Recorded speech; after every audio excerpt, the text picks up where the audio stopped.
ako'y humahanga at napakaganda ng kanyang opening statement.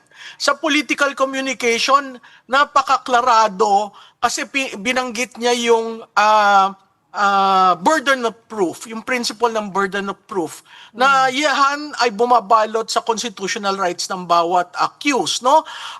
Ginamit niya rin yung word na never forget. No? So yung never forget sa ating kasaysayan, maraming kahulugan yan. And I was so interested that it was framed like that.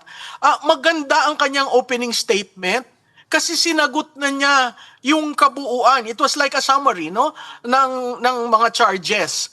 So at kaya ako nagustuhan rin nagtagalog. Alam mo, mahalaga na ma-reach out natin, no? Katulad ng sinasabi ng maging guest ninyo, no? This is legal, constitutional, but also political. And the opinion of the public outside, the bigger audience, is very important. Kasi nakikita naman natin sa mga survey results na ang sinasabi, ituloy na yung impeachment dahil gusto rin nilang malaman ano ba talaga yung totoo. So yung takeaway ko dyan, sa opening pa lang, politikang-politika ang pagka-craft ng opening statement ng lead prosecutor, si Congresswoman Luis Tro. Oo, tapos yung kahapon, nakita natin si Congressman Defensor, meron silang parang introduction before the witness, politikong-politiko rin, no?